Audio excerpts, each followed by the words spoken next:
had to keep in the core of the story and keep it exciting and true, but there was, inevitably, there's material I just had to leave out of the book. But I'm very pleased at the result of it. Mm-hmm.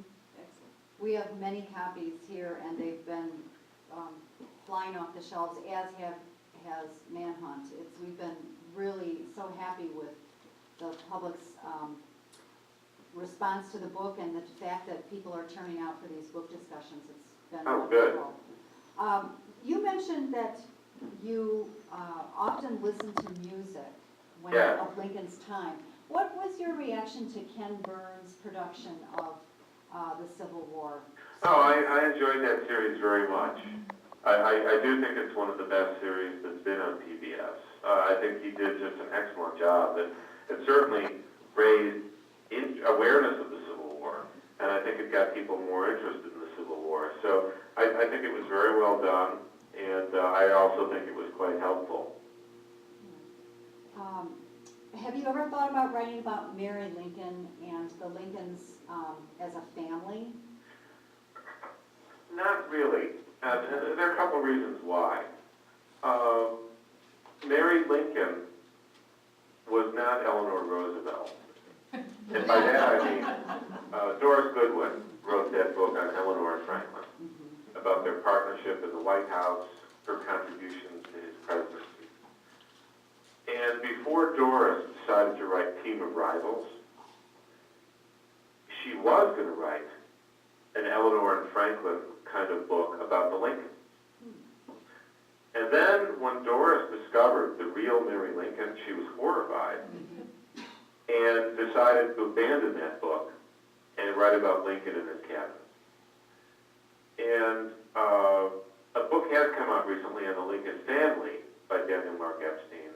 There's a book by Gene Baker from the 1980s on Mary Lincoln. Essentially, Civil War people fall into two camps when it comes to Mary Lincoln. One camp believes she was a woman ahead of her time and that she played an important role in Lincoln's White House and that she was a good person. The other camp believes that while she helped him in his rise and she helped groom him, she was more educated than he was.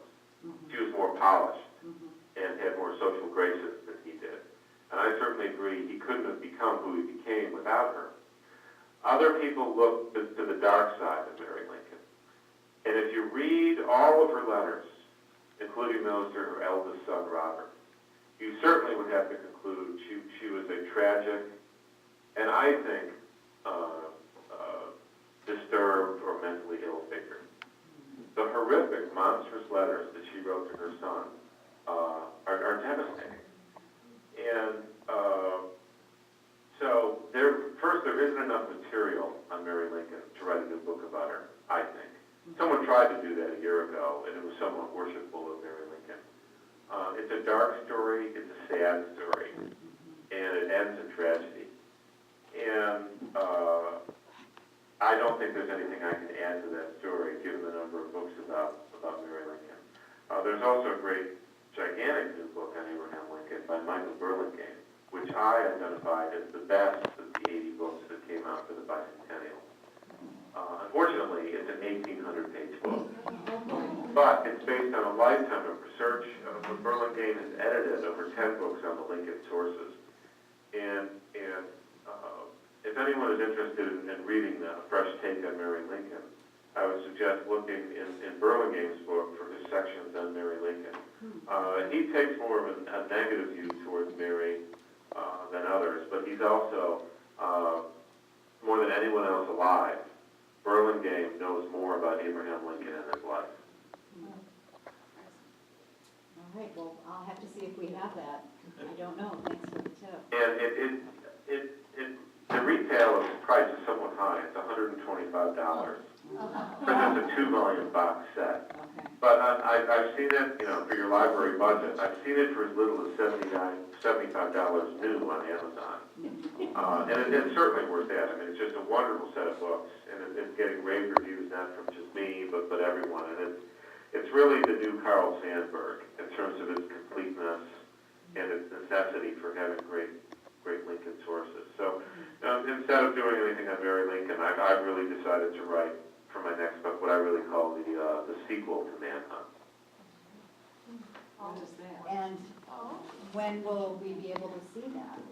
Well, I'm hoping soon. It's really two stories in one. There was so much in Manhunt that I couldn't get to because the book just couldn't exceed a certain length. And so it's about the other two important things that were happening during the hunt for John Wilkes Booth. First, it's about the end of the Confederacy, the burning of Richmond, and the hunt for Jefferson Davis, who didn't believe the Civil War was over and was trying to save his country, his family, and his life, and he wanted to fight on. So he went on an incredible 6-week escape journey, trying to inspire the South to fight on. And there was a hunt for him while others were hunting for Booth. And then the other half of the book is the story of the Lincoln funeral at the White House in Washington, and then that magnificent, incredible train journey from Washington, D.C., the 1,700 miles back home to Springfield, where funerals were held in all the major cities. Open coffin Buick, 1 million people viewed Lincoln's body, 7 million saw the train go by. So the theme of my next book is really the two presidents after their fall and how they became greater heroes to their causes after their fall rather than during the height. And so many incredible things happened. For example, I could only touch on Manhunt on what happened in the Peterson house after Lincoln was shot at Ford's Theater and he was taken across the street. I'm going to suggest in my next book that those 8.5 hours in the Peterson house were the saddest, most intense hours in the history of America. And there's so much that I couldn't include in Manhunt, so many new stories, that I really decided my next book had to tell these stories. And if all goes well, that book will come out in the first week of April next year. And you had a request in the back of Manhunt for information, stories, or artifacts? Yes. Have you received any tips or suggestions? Sadly, no.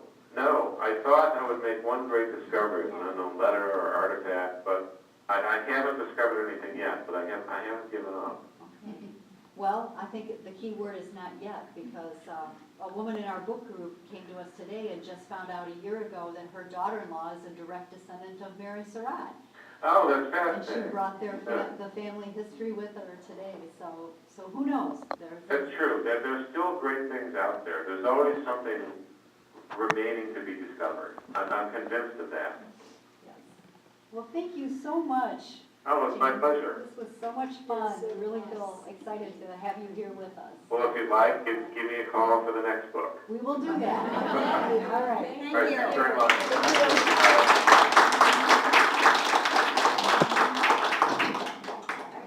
He was a good speaker.